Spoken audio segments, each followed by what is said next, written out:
Silicon Valley. It's a myth, it's a meme, and it's magical. It's what we think about when we think about technology, from the revolutionary personal computer and iPhone to the world's largest social media network. And AI itself. It's the most fertile ground to grow the future. One man who is unique, brilliant, and equally controversial was raised in the Valley from an early age. He has an impressive influence on our future, and I've seen firsthand how he can make or break new products and startups. I've had a fascinating conversation with none other than Robert Scoble about the future, about influence, and about breaking through the noise. This is episode 2 of Glitch Podcast, and I'm your host, Aaron Cohen. If you like this podcast, please hit like and subscribe on Apple Podcasts or Spotify, or check us out on YouTube. And now, here's Robert Scoble. Yeah, I was Apple's first child laborer back in 1978. I built Apple II motherboards for my mom for allowance money, which led to a whole career of being leading to a strategist at Microsoft. I've written 6 books on technology that predict decade-long trends, things that I've launched. I had the first ride in the first Tesla, the first ride in the first Mercedes-Benz autonomous car. Siri was launched in my house. I was the 79th user of Instagram, blah, blah, blah, blah. Yeah. So essentially, would you call yourself a tech evangelist, and tech journalist? Journalist mixed with marketer, because I'm always trying to explain, complex things to people with my video show and my books and stuff like that. And I'm a futurist because I'm always looking ahead. I don't care about the past that much. I do care, but not. And I know you've been doing this a long time. So in terms of your audience, your followers, what kind of numbers do you have in terms of, how many people are following you? Well, there's a lot of people who list that they're following me, 500,000 or so on X alone, and another 300,000 on LinkedIn and stuff like that. But the real number is who takes action, who clicks on a link, who clicks like, who subscribes. And those numbers are smaller, but still pretty significant. I mean, when you start thinking about being invited to do a keynote speech at South by Southwest, for instance, and you're looking at 2,500 people, well, I have way more than that listening to me. But it's really the quality of audience. I'm following 70,000 people in the AI space on X alone, and I've separated them all in lists. I think we're going to talk about lists today. So I can see all the AI companies that are separated from the AI founders, that are separated from orgs and media organizations, and the AI artists are separate, right? So I can watch one screen and see basically the whole industry going by right now on my other screen over here. Mm-hmm. And just one other question about your background. So your dad was, what was he, an engineer? Yeah, he got a PhD at Rutgers University and pulled our family out of poverty. He grew up in the projects in Brooklyn, and moved us to a little town called Cupertino, California in 1971, which Apple started in 1976. So I got to watch, certainly I got to watch Apple from the very beginning, basically by building their product in my house, right? Which is crazy. But that's the gift that comes with being moved to Cupertino back in the early days, right? You get to meet all sorts of interesting people here. What was what's the story? You want to tell the story really quickly of your relationship with the Woz and how that all started? Yeah, because I built his motherboards back in 1978, and I fell in love with them because they were the most beautiful things I'd seen before then. Remember, there was no personal computer in my house. We had reel-to-reel tape players. My dad worked for Ampex, which made recording heads for tape machines, right? Before he got moved to Lockheed.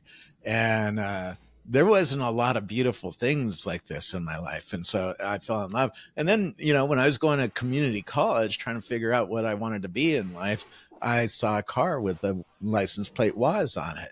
Well, I know who Woz was. He built the motherboard I had built 1,000 of.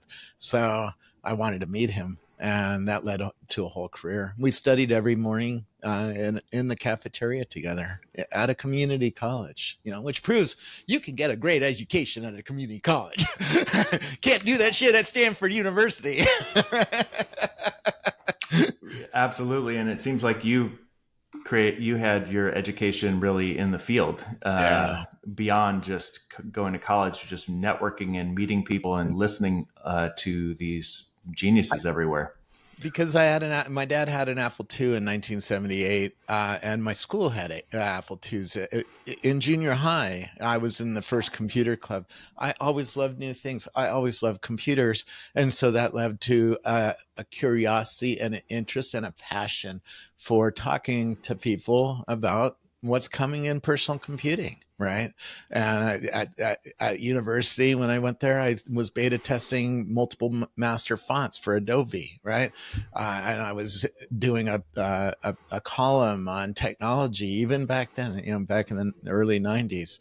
And that led to working in a computer programming magazine and really understanding the industry there and understanding Microsoft, which led to a job at Microsoft. So that's actually a good segue. So, the idea of being a tech evangelism, when I think of a tech evangelist, I think of Robert Scoble actually pioneering it. I know there was others in the early days. It's weirder than just evangelist, because the first augmented reality app on iPhone I created on my blog. An intern built it at Yelp. But, is that evangelism? It's a weird amalgamation of things, right? There is some evangelism, there's some product thinking, there's some futurism, and there's some marketing, and they're all mixed together. Yeah, it seems like there's certainly two things that Silicon Valley are known for. One is the breakthrough technologies, and one is the communications and the marketing of those. It seems like you sort of sit in the middle in a way. We have a $500 million machine underneath the freeway where we discovered quarks, for instance, and now we are using that machine to make pictures of really small things for the silicon industry, right? So that we can make these breakthroughs. And that's really why Silicon Valley is unique. Very few communities have that kind of machine underneath their freeway. It's literally underneath the freeway. You drive over it all the time here. It's called the Stanford Linear Accelerator. It's a mile-long building. It's underneath our freeway. Wow. It costs $500 million. That's insane.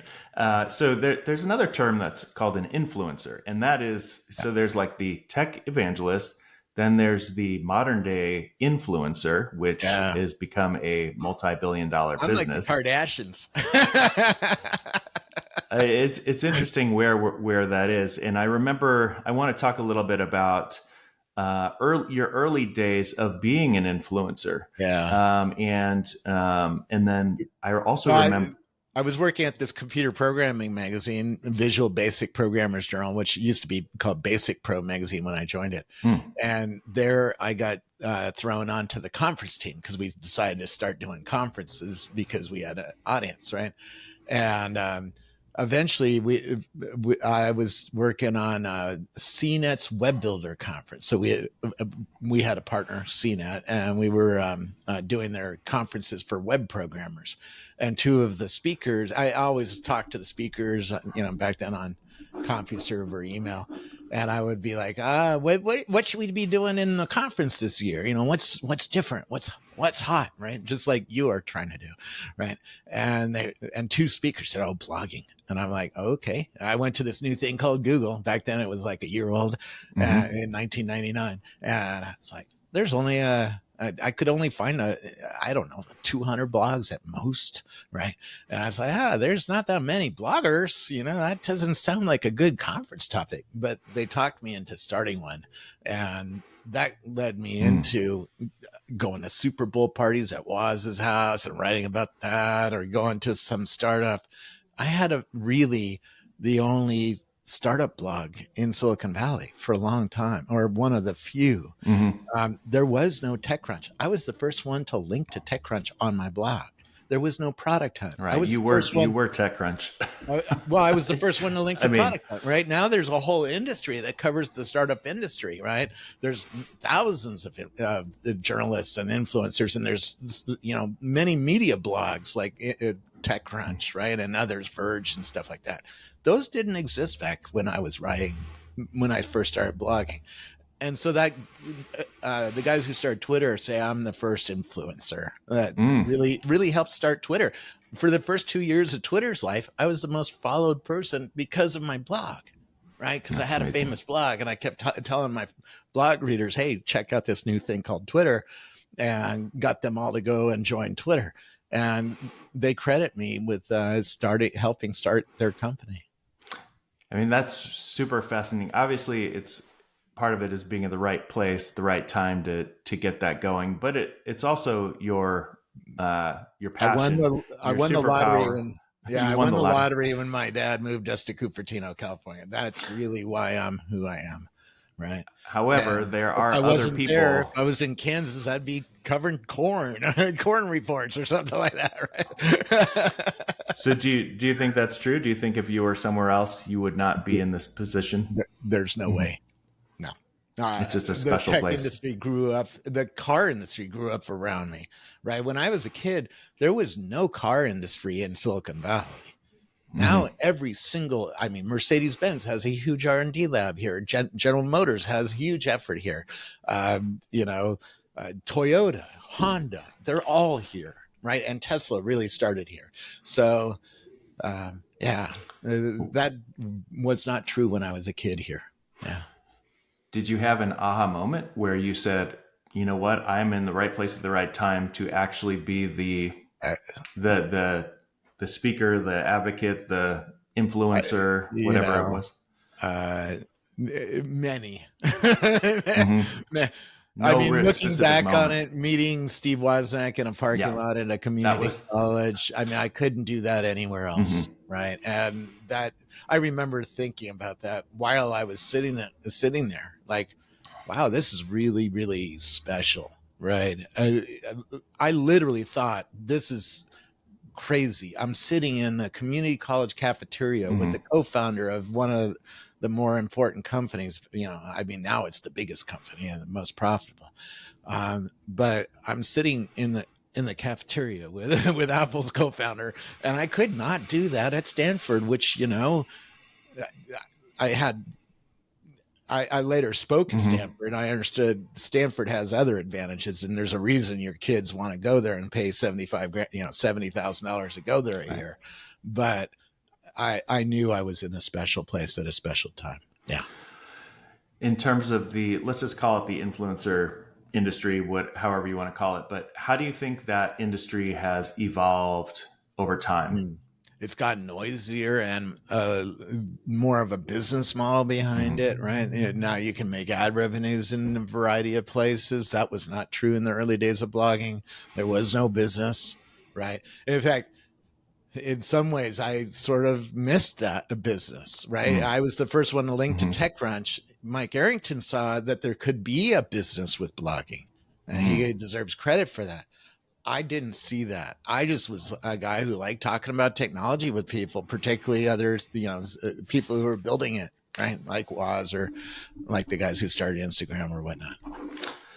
One of the things that I've observed about influencers that are really, really good is that they have built loyal, and they've earned the trust of their audience by being whatever it is, open, transparent, connecting, authentic is one of the words that I think about. Yeah. I feel like I have observed that you do not necessarily put a filter on what you say. No. Sometimes that gets me in a lot of trouble, because I hear something, I blog it, and then it turns out not to be true. And I have to apologize for it. I just had to do that a couple of weeks ago, right? So what was that one? I'd rather not go into it. It was stability. I was reporting on internal chaos at Stability AI, and I got one point of view. I should have got. I didn't do my homework. So, I see. Yeah. But you're right. And that kind of the ability to say, I'm sorry, and I got it wrong, it gets people to go, oh, this is different than, just a PR person or, somebody who's paid to say things. Right. Well, it is what a has, PR person would tell a CEO is yeah, but to, they if you don't make a usually do it mistake, themselves. no, You know, they're no, good at no, telling other people what to do, but 100%. some of them are really good. But you know, there's a whole industry there. And then the other thing is, I want to talk a little bit about what did happen with Google Glass, because to me, that was a big moment for you in terms of visibility, in terms Yeah, of number of followers. I'm sure you had a massive audience already in I order to did. get in order Yeah. for Google to send you a No, no, no. glass. I bought No? my own. Oh, I you was bought your sitting own. at the Google developer conference in the front row, and I ran and bought my own Mm, when they okay. announced it. Yeah, that was $1,500, um, and I wore it for a year, so every day, all day long. So I really understood this product, how people reacted to it. Most people, by the way, reacted very positively to it for a long time. It was just at the end of the year that things started changing because people started wearing them to bars and getting in fights with them, and the tide started changing too. Plus, uh, the promise never arrived.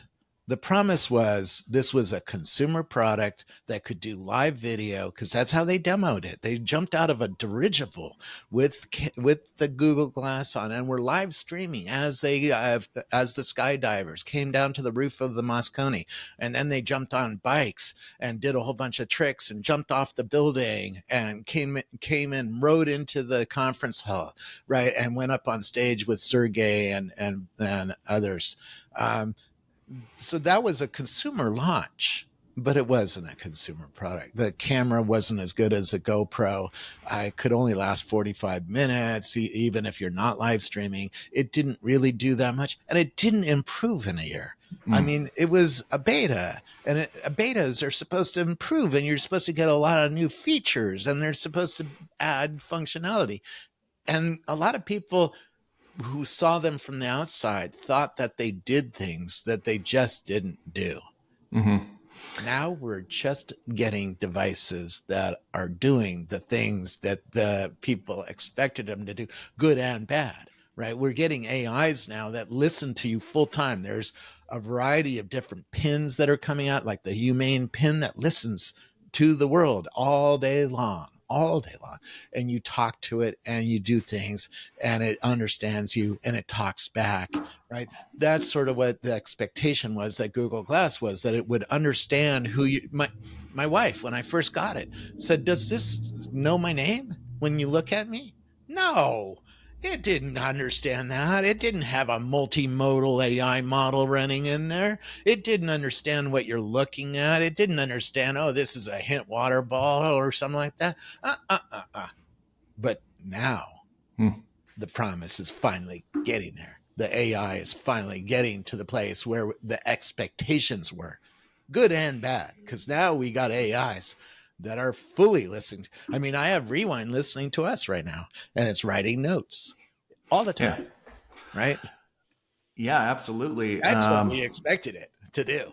And now the Meta glasses from Ray-Ban, the Ray-Ban Meta glasses, they have an LLM, a large language model inside of them that's listening and writing notes, and you can talk to it and tell it to take a picture, stuff like that. You don't have to touch it, right? The Google Glass was a very interesting product, but it was very early and not complete and never improved and had a lot of problems internally I learned about later. And that's why it never got there. Right. Mm. Yeah, let's. I remember, of course, the moment where you did the whole in the shower Oh, yeah. That was thing. the first week because everybody was trying to, we got these new Google glasses. We would, yeah, what did how many things can you say about them? Well, I figure I'd take it in the shower and see if it survived a little water, because people are going to wear these kinds of devices out in the rain. I wanted to see if they were waterproof. Turned out I should have actually tested it more in the water because it wasn't waterproof. And that proved to be a problem later on. But it survived the first, a little 30 seconds in the shower. My wife shot a photo and that got famous. It's been everywhere.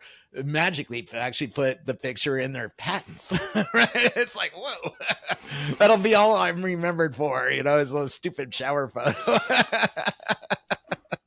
What's interesting to me about that is it seems like you may have gotten more views, or at least at the same level as the actual launch of the product. Yeah, because I had a famous blog back then. But in terms of virality, I could drive. Even today, I get entrepreneurs a lot of views when I talk about something new just launched this morning. I reshared that and it's getting views, right? So, was that the era when the sort of the invention of things going viral, or was that were you one of the first viral PR stunts that I had the first video show done on a phone, right? That's why I got the first ride in the first Tesla, because I had a Nokia phone and I was live streaming all sorts of interviews and stuff like that. Well, that led to me being in Elon Musk's first car. And I got a ride before his best friend got a ride in his first car, right? Think about that one for a minute. It's like, whoa.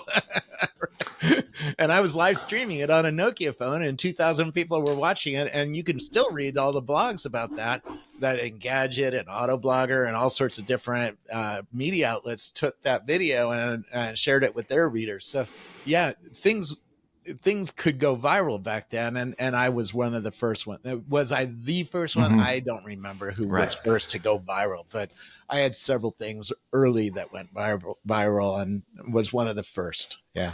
Was that a surprise that one got so big? No, everybody likes fast cars and an idiot who's thinking they're going to take on General Motors, right? Right? I mean, keep in mind, back then, nobody thought Elon Musk was going to build a profitable car company. Even today, I mean, yesterday his sales were down and disappointing first quarter, but it's still a profitable car company, even with sales down. Right, it's one of the few that's really profitable. Right, Rivian is losing $30,000 a vehicle right now. Right, a Tesla's making money on each vehicle sold. Yeah, that was shocking news. That what was it? I forget what percentage it was down, but these obviously it hadn't been done in 100 years. Right, the last car company was like a long time ago. He broke the dam and proved that a new car company could shove its way into the public consciousness and become profitable. That's back then. Nobody believed. Even he tells people he didn't believe that he might. He thought it had a 10% chance of succeeding. So one of the tools, obviously, is to come up with great ideas to cut through the noise. The other thing that you are well known for are your lists. Yeah. And especially with the speed that news is coming out, that things are being talked about on Twitter. Why don't you explain to everyone that doesn't know what a list is and how a list you use is like a separate account. So one problem with Twitter or Facebook is you have one account and you can only follow so many people. And if you follow 100,000 people, it's a mess. It goes by too fast, and it's not, you can't segment them out by, who they are and what kind of industry they're in and stuff like that.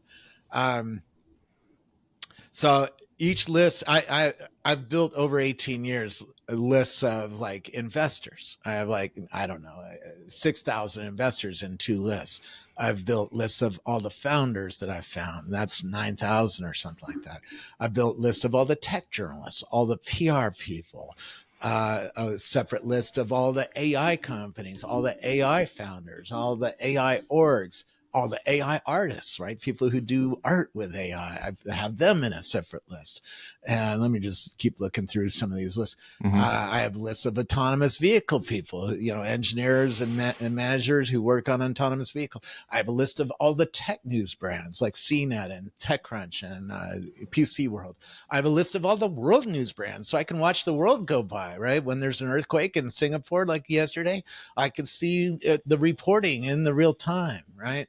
I have lists of all the VC firms, so I can see all the venture capital firms, not investors, but firms, and separate from investors. I have lists of all the AR companies, all the augmented reality, virtual reality companies, and a separate list of all the people, 5,000 people, right? So in one screen, I'm watching more than 100,000 people segmented into separate lists. I use X Pro, or it used to be called TweetDeck, to do this, and each column is a list. And so one screen I can have, 30 lists on it and watch the whole industry go by. And it's really, really an interesting way to look at X. Now, the reason I really started to do that is I learned that if I read a lot of people, I have things to say to them, which starts building an audience, right? And starts building your own philosophy and your own voice and your own brand as a media guy. And if you don't watch what's going on in your industry that you care about, it's hard to say anything about it. And you certainly can't see the news. You got to wait until it shows up on CNN. Well, that's 36 hours later, right? I get to watch the news in real time as it's happening, and I get to say something to these people and have a comment or a share, right? And that's a big deal, right? So what are your most popular lists? World news, because people are interested in world news, right? And by the way, my world news list has every world news brand, CNN to Fox to everybody in between, right? And a whole lot, BBC, Al Jazeera, all of them. Any brand I find who's writing credibly about world news, I put them on that list. So it has, 400,000 followers just on that list, right? And when they follow, they subscribe or they follow your. They just follow. Yeah, you can go to my list. They're open. They're public, right? So you go to my profile on X and you go view lists, and you can see all the lists I've made. And then you can go, I want to follow all the investors, and go to that list and then click follow. And then it'll add once in a while something to your feed if you care about it. Or you can go and use that now in X Pro and make a column out of it and watch it in real time. Yeah.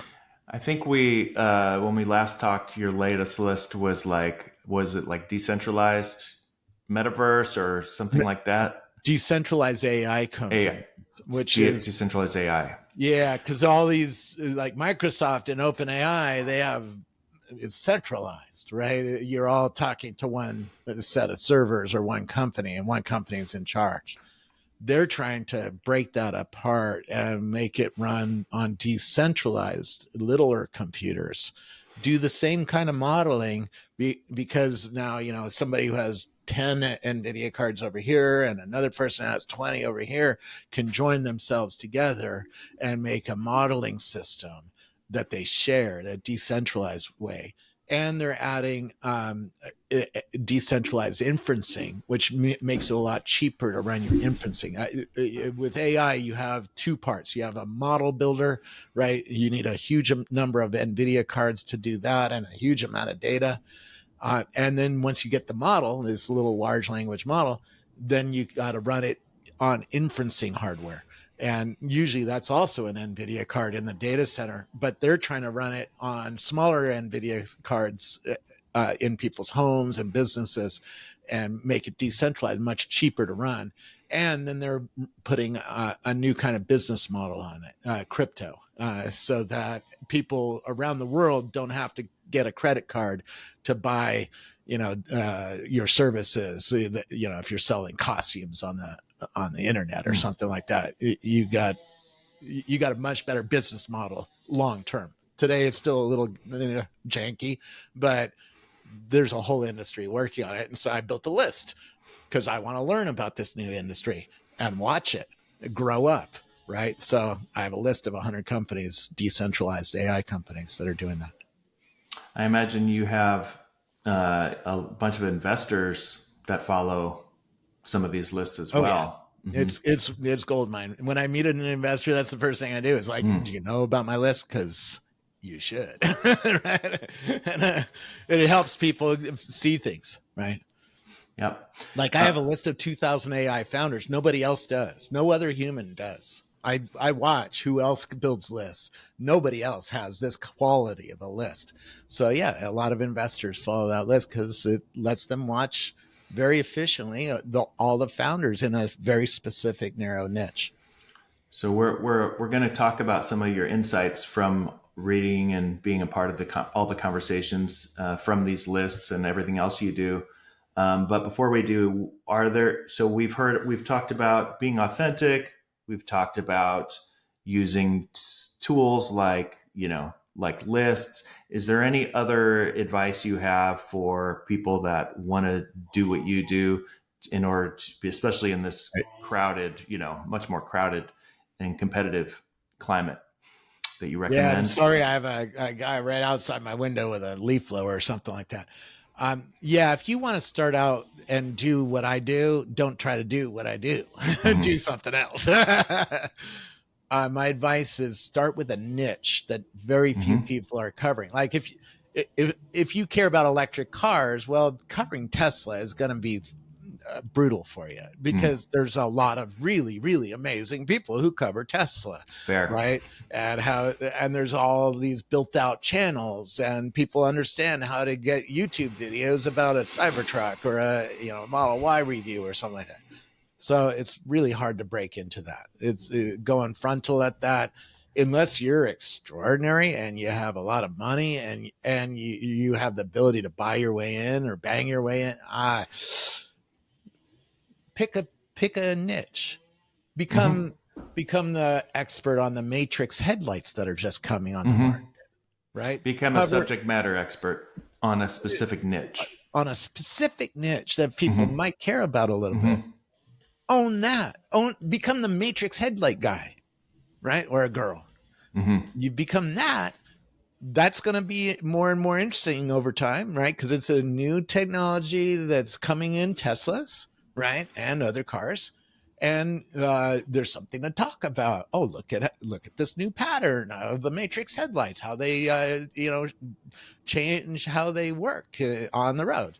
Well, all of a sudden you're becoming a Matrix headlight guy.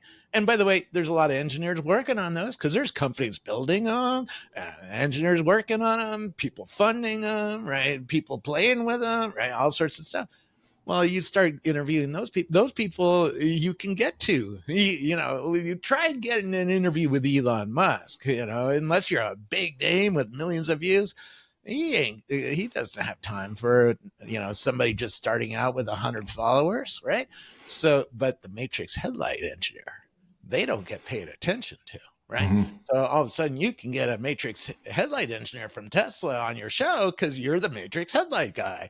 And all of a sudden you're building a brand and building an audience and building credibility and building a style and a voice and getting known as the Matrix headlight guy, right? And then you can become the Matrix headlight guy and the Tesla windshield wiper guy. There's a separate team that's building the AI that's running the windshield wiper.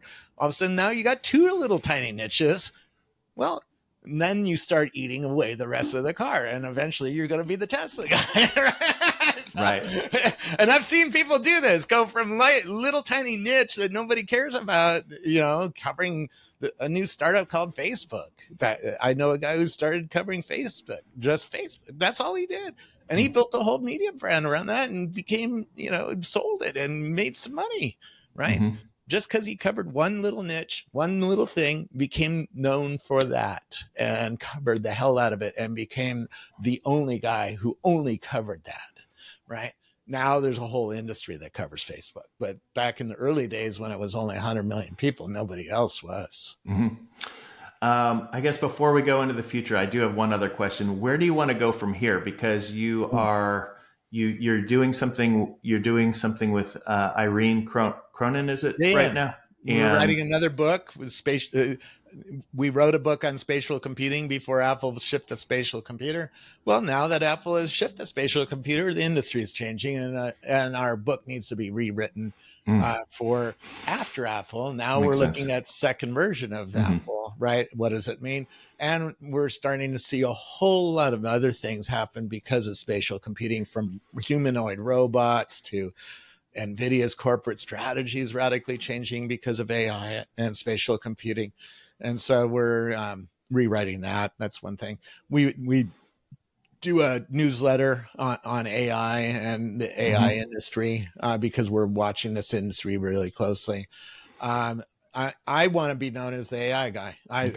Siri was launched in my house. That was the first consumer app that used AI. And so I've been covering AI since the very beginning, and it's a very fascinating topic and a lot of new things. I have more than 4,000 companies in my X list just on AI. So that's got me hot and bothered, and it's going to have me hot and bothered for years until I die, probably. So I think that's where I'm going to be focusing most of my effort. On AI, which is spatial computing is AI plus augmented reality, right?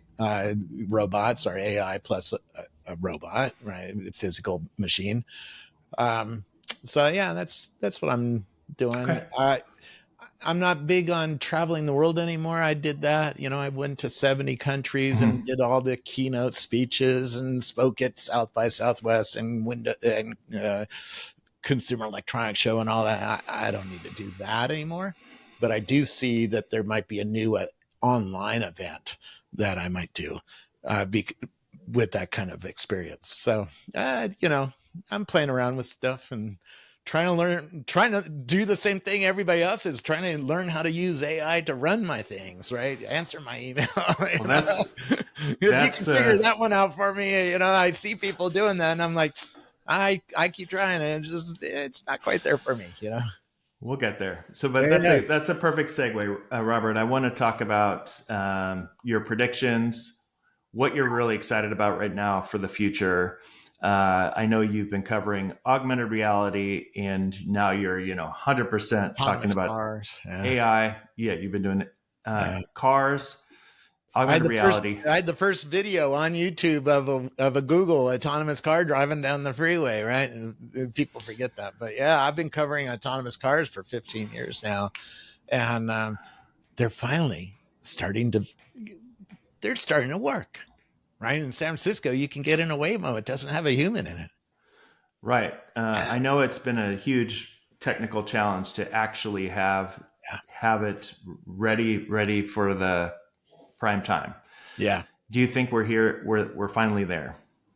We're close. I mean, in San Francisco, we're there. You come to San Francisco, you can get a ride around town in a Waymo and a Zoox and a. But as far as market transformation goes, well, you're starting to see Tesla just starting to get good. Now it's not humanless, right? You still need a human supervising the car. But it's starting to get good. So now I've had FSD, full self-driving, in my Tesla since 2018. Back then, it couldn't even change lane on the freeway. Now it's getting like, whoa, it's driving me across town. It's without my hands on the wheel, right? It's like, whoa, this is really, really getting good. Now we're going to start seeing it go from good to great to unbelievable to robotaxi. Right, where like a Waymo, but a Waymo that's worldwide, or at least in the richer cities in the world. Right, there's 300 cities in America alone that have more than 100,000 residents. Waymo's only in 4 of them so far, and can't take all the riders that want to ride. I mean, if you go to San Francisco and say, "I want to ride a Waymo," nah. You gotta have an invite, and you gotta have a friend at Waymo to get you into the Waymo. They don't have enough vehicles to take everybody who wants to use it, even in San Francisco. And so we have how many years before it's in all 300 of American cities, right? Of 100,000 residents or more, and that's just the big cities. There's a lot of people who live in a city with no stoplight, and has 50 residents, right? When are we going to get an autonomous car out of them? How do you think they're going to deal with the 20 years. The vandalism. That's not a problem. You want to get arrested? Go beat up a Waymo car. It has cameras and it's recording you. Yeah. Let me know how this works out for your criminal record. So there will be problems because there's always Luddites who stick something in the machine because they're scared of the machine and they don't like the machine, and it's a problem. But soon, like every single Tesla is going to do it. There's already 3.5 million of those on the road. You're going to vandalize all 3.5 million of those? And again, those have cameras and are recording and live streaming up to the centralized car computer of you breaking into the window of a Tesla. You think that's going to lead to you not getting arrested? Okay. That doesn't sound like smart thinking right there. So do you think we're at the tipping point in 2024 for, global adoption or even US adoption or China adoption? Like I said, it's a process of going from 4 cities to 20. So it's one at a kind of like to 300, right? It's going to take that alone, just in America, just going from 4 cities to 300 of the biggest cities, going to take a few years, right? We are on the cusp. We can see it coming now. It's in San Francisco, right? So you can't tell me it's not going to work. It's working. Now we have to make it scalable, right? Now Tesla is going to, I think, be the one that makes it scalable, but we can see it coming. What about Waymo? I think Waymo is going to be there. That's funded by Google, and they have to scale up and make a lot more vehicles than they have. They only have a few hundred vehicles in San Francisco. That's not enough. Do they have the same strategy? I mean, they don't have a Waymo. Very different. They don't have a car you can manually drive. Right. They have a car without a steering wheel, without a human in it. There's no human in a Waymo. So where are they? What are they? Tesla. What's Tesla I have in my garage. I can buy it. Right. You'll never be able to buy a Waymo. It'll come to you and pick you up and take you someplace. So it's more That's of a robotaxi. It's more on the robotaxi, so that it will be a head-to-head robotaxi competition. Yeah. It's gonna. This is where transportation's going for a lot of people, particularly in cities where you have to get across town. And why do you want to take your car? Just and call up like an Uber, but an Uber that's much cheaper. Because most of the cost of an Uber is not the car. It's the human in the car that's driving the car. You get rid of the human, now your transportation goes very, very inexpensive. And keep in mind, my Tesla's sitting in the garage right now. It's not doing anything. It cost me $2 an hour to sit there. What entrepreneur goes, oh, let's spend a lot of money on an asset and just keep it sitting in your garage doing nothing? In a world where a robo-taxi's coming, I can send that car out and go pick some people up and make some money and pay for my monthly fee. It's fantastic. In fact, there's a whole accessibility thing too for people that can't drive. Yes, that's really exciting. Huge deal for somebody who's blind. Right? Having a Waymo completely changes your life. Right? I guess you could do an Uber now, but this is but it's expensive. They cut you to go an hour to the airport. It costs $60. In an autonomous car, that cost comes down to $2 an hour wholesale. So that's $6. It should be 1/10 the price because you got no human you got to pay. A human costs $15 an hour, $18 an hour in San Francisco for minimum wage. Right?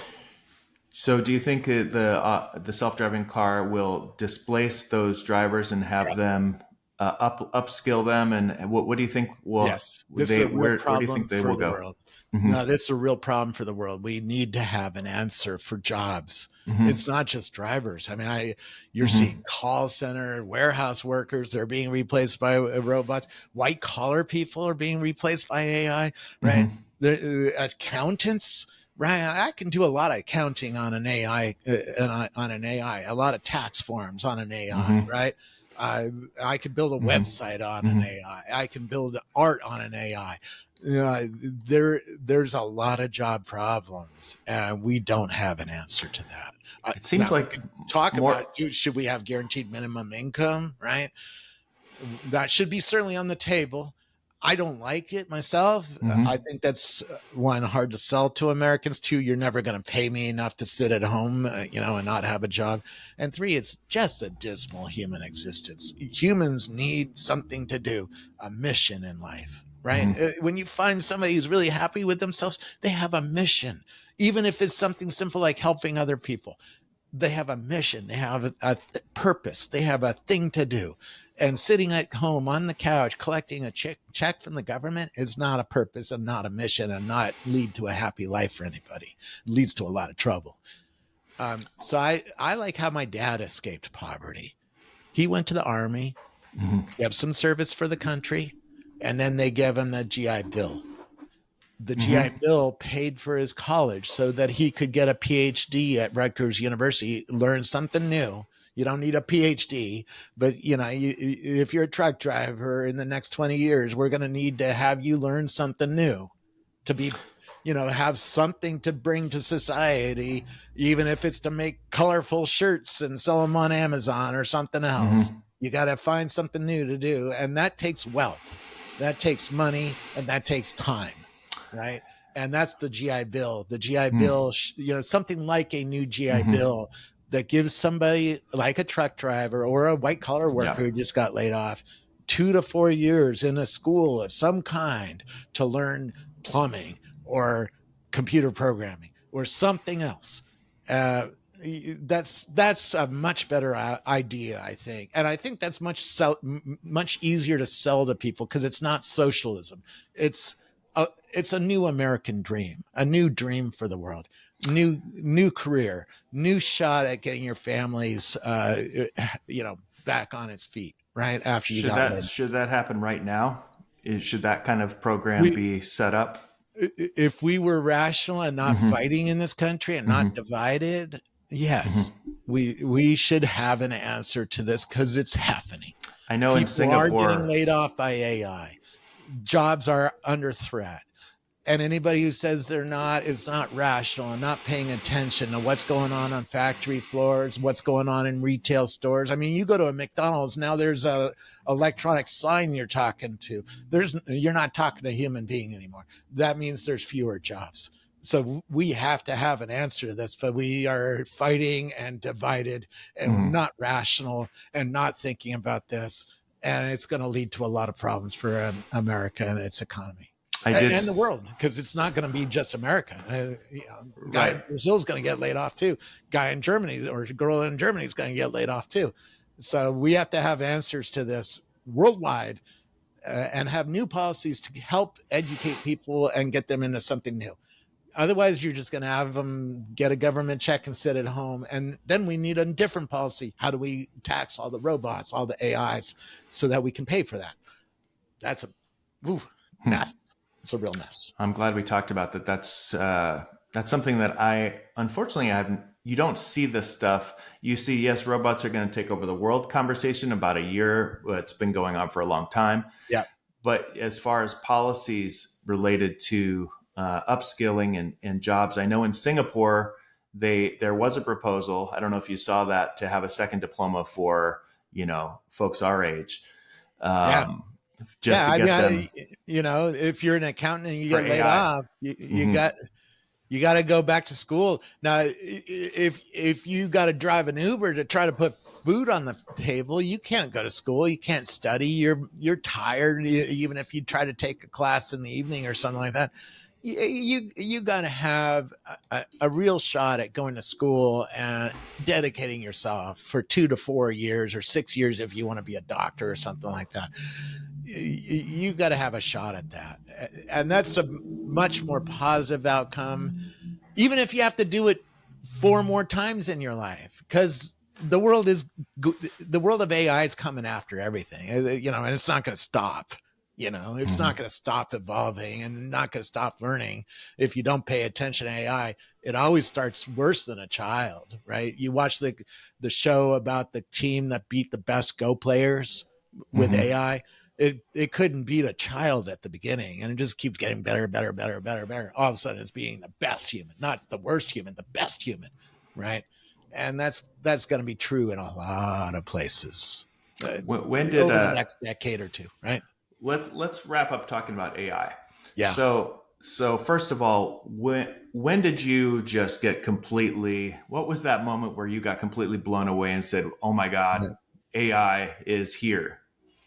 Well, it was a process. I mean, I've had a Tesla since 2018, and I knew AI. I bought FSD, 6 years ago. So and 6 years ago, you already knew that was an AI.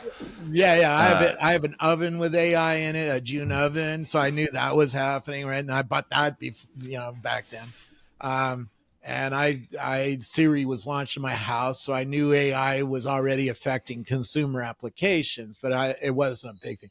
It really was right around ChatGPT. When ChatGPT 4 came along, that really whoa, this is a different kind of AI and a different thing. And I started going to hackathons in San Francisco and really paying attention to this community.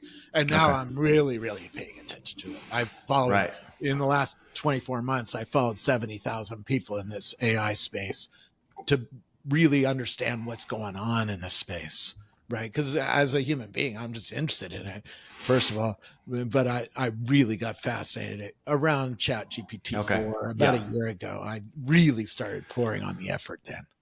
Yeah. And so, let's talk about that. So ChatGPT 4, we've got Claude beating, there's like a horse race of all this stuff. There's models coming out of there's 30. There's 30 multimodal models, and most people in society have no fucking idea what I just said, right? They have no idea what a multimodal model is. It's a model that uses the microphone and the camera and the sensors and fuses them together, and you can aim your camera, eyes, ears. You can aim your camera at a hint water bottle and go, oh, that's a hint water bottle, right? That is going to run your new humanoid robot that's going to come soon, or your autonomous car when you're talking to it. Hey, what's that historical landmark up there, Mr. Tesla? Right. And it'll have an answer to you because it has a multimodal model running inside the car. Right. It's soon. But there's 30 of them. There's 30 of them. I'm like one of the top AI influencers in the world. I've used 2 of those. Right. Yeah. So there's all this work going on, right? I'm watching the engineers, because right now it's a lot of engineering R&D work that's going into these models. But I'm watching, okay, why are these models so important, and what kind of system is going to run our glasses of the future, or our robot of the future, or our computer of the future, right? Do you see them each of these models as a brain? Yeah. Yeah, it's an intelligence. It's built on many, many petabytes of our human knowledge, right? It read all my blogs that I wrote for 20 years, right? Ingested them into the model. I'm only one tiny little grain of sand at the beach in a large language model, right? That trained it.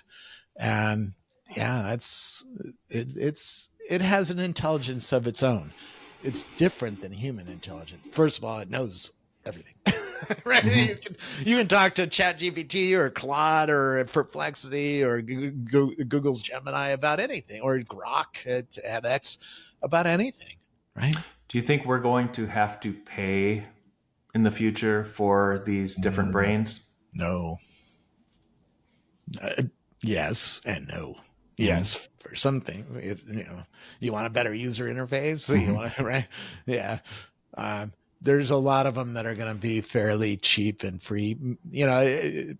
Pay is a funny question. I pay 2 of them or 3 of them already $20 a month. So I got $60 a month going to AI models. Right. And is Siri going to be paid? Well, you paid too much for your cell phone. So did you pay for the Siri that's in your iPhone?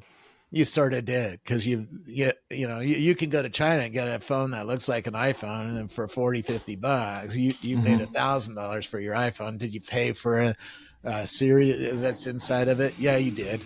It's just we don't think about it that way, right? If you buy a Tesla car, and you buy a $60,000 car, and it has an AI model running it, did you pay for the AI model? Actually, you do, because Tesla actually charges you $12,000 for FSD if you want the full autonomous.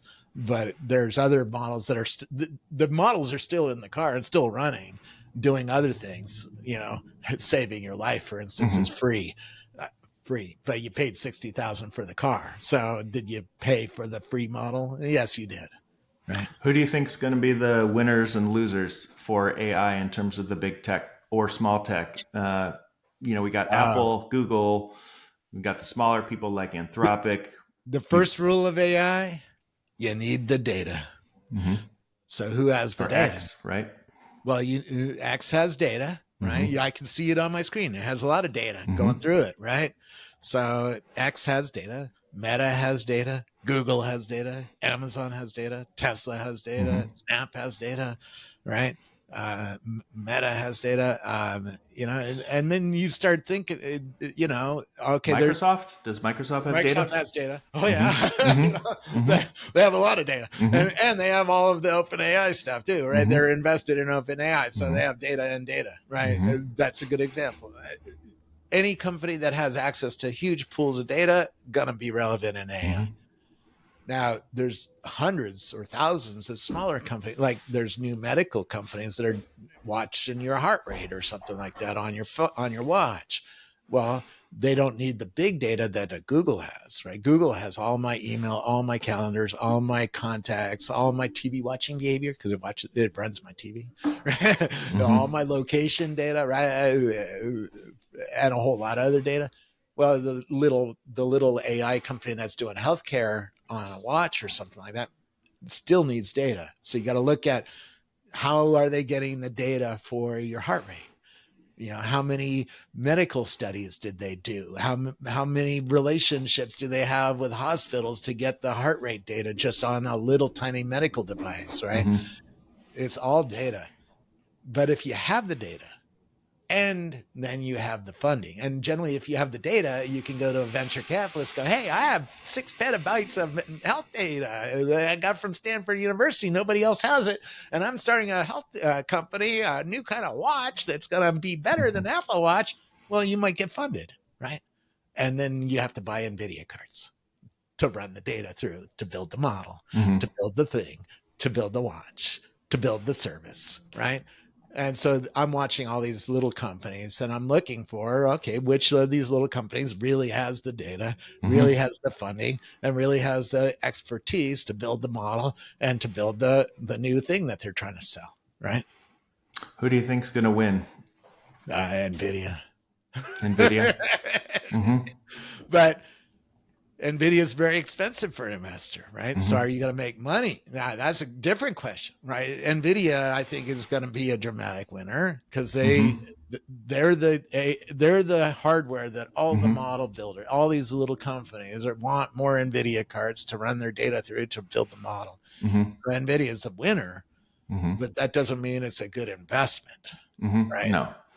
I think it is, and it certainly has been. My brother put $3,000 in NVIDIA and is worth $70,000 now, just in a few years. So he's done. The investors in NVIDIA have done really well because of this AI revolution, and because NVIDIA is the dominant winner right now.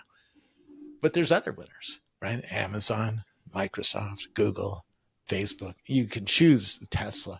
You can choose from a number of different companies as an investor and make different bets. And we could argue about each one of those. And then if you're a really rich person and you're an accredited investor, you can invest in startups.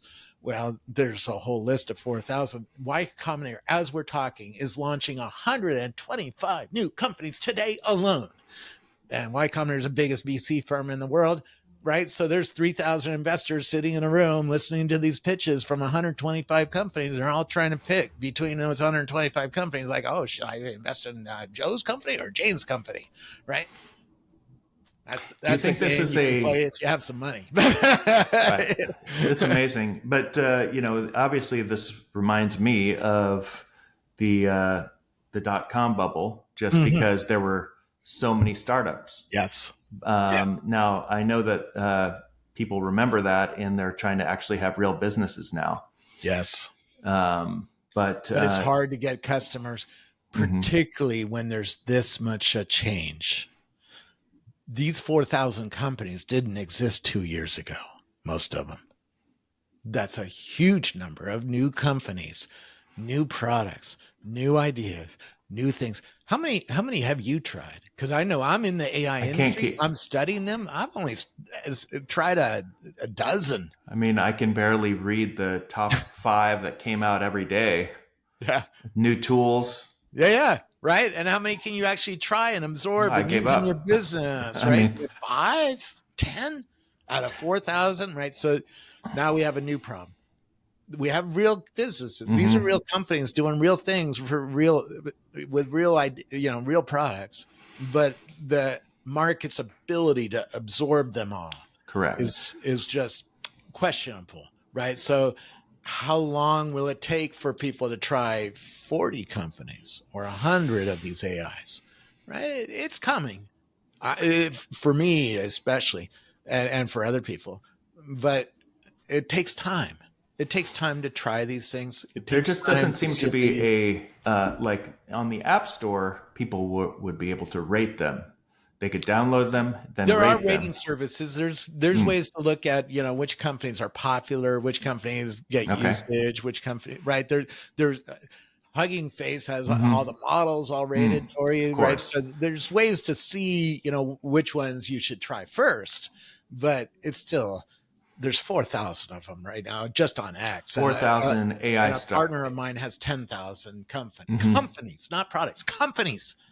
Company can have multiple products, right? So there might be 20,000 products to try. There's like 600 developer tools. If you're a developer, how do you try that many? Right? Oh, wow. So now we have a problem of it takes time for the market to show up. It takes time for these companies to find product market fit, right? In the early days of the internet, right? Pets.com was like, oh, you're going to get pet food over the internet. They were right, but they were wrong because they were wrong about the time. There wasn't enough customers, people who understood how to do that on the internet. Now there are, right? You can order pet food and get it delivered now. And there's profitable companies doing that because there's enough customers. And so we're in this in-between period where there's a lot of companies, but not a lot of customers yet. And I think the customers will come over the next few years. But, how many of these companies are going to survive? 10%. Okay. Yeah, no, or less. We don't know. Maybe more. They're pretty interesting companies, but, not all of them. Most of these companies have been funded for 18 months or 30 months. Is the customer going to show up in 18 months? They will for some, and some are going to be multi-billion-dollar companies, maybe even trillion-dollar companies someday. But a lot of them are going to struggle to find a customer, right? You got to have the engineering and the model building and the technology and the product, but you also have to have the marketing and the customer. And if you're trying to get somebody on a factory floor to put a new AI on the factory floor, that's really hard to do. It's really hard to do. I'm super excited about enterprise AI as well, because I cannot believe how fast these bigger companies have started. I know they're saying it's still slow and they're being cautious, but what I'm seeing is all of these SaaS companies have already been able to integrate AI right away. And a lot of companies, like my travel planner has an AI co-pilot built into it already, right? So a lot of companies have built that, but that's one way to look at it. But it's a different world than back in 2000. You're bringing up a good point that we're starting from a different place. We have ways to talk to people that didn't exist back then, right? So we can get customers, because we can talk to all the executives on LinkedIn, right? So that we're in a different world, but it still is a chaotic and hard world for a lot of these companies. It's going to be interesting to see how this plays out. We're in the this is kind of my last question here. We're in the crunch phase, the sausage making phase now. Well, that will continue though, because we're still trying to get to this. A lot of these tech companies are going to this sentient or at least AGI dream here. That's a whole. We could spend an hour on what is AGI, and how will we know we're there? I think it'll fool humans long before it actually gets here, because it's already. You can talk to Grok or ChatGPT, and it talks back. Right? It sounds sentient to people, to normal people, maybe not the AI. People are already using them for therapy. I mean, right? Yeah. My psychologist is using it to listen to our therapy sessions, right? And it writes notes about my mental health, and it's quite stunningly good. So, any predictions for WWDC? Last question. What are they going to announce? Multimodal Siri is coming, and a multi-model Siri is coming. Multimodal and multi-model, which means Siri's going to get smarter. Now, is Siri going to be able to write some code for you? Well, probably we'll try. Is it going to be better than ChatGPT at doing that? That's a big question, right? Or is it better than Microsoft's Copilot at writing code? Or is it better than this new thing called Devin at writing code? We're going to see in June. I mean, on the other hand, most people don't care about writing code. Most people just want to find an in and out, or what's hot in New Orleans tonight. You arrive in New Orleans. Hey, where should I go in New Orleans? What's the great restaurant I should go to, or what's the where's the great jazz club, or right, or where do I get the best deal on one of those big tall drinks that I see people walking around Bourbon Street with? Right, that's the kind of question most people want to ask Siri, right? Or turn up the heat in my house, or something like that, right? Or set a timer, right? Does it do that better? Yeah. Okay, you heard it first. Dramatically improved Siri coming for a lot of things. Is it going to do, the best college essay on, new chemistry equation? But we'll see. Siri 2.0, is this the moment where they're going to be basically saying this is the new Siri? Yeah, this is a brand new Siri built from scratch. Yeah. And are they going to be using model, which means underneath is going to be multiple models working for you. Maybe if you're in China, you have Baidu working for you. If you're in America, there's going to be a link to Google's Gemini, right? Multimodal. Multimodal and multi-model, which means it should start doing stuff with the camera. Mm-hmm. If it doesn't, that'll be a knock, right? Because I already told you there's 30 multi-modal models that are using cameras, right? Like ChatGPT, you can aim your phone at this hint water bottle and go, oh, that's a hint water bottle. Tell you all about it. And it tells you all about almost anything I aim a camera at, right? And is there big message privacy again? Oh, yeah. Apple has advantages that very few companies have. They have a lot of AI inferencing in your house that's not yet been turned on. So yeah, all right. They're going to make a big deal about that, and that's why you need multiple models, right? A small model is running on your phone. It decides, if you're just asking for an in and out or what's the weather in Santa Cruz, it can answer the question. It doesn't need a big model to do that. Mm-hmm. But if you start asking, can you tell me about the historical landmark that's coming up ahead? Right now, it needs a medium model to give you a better answer.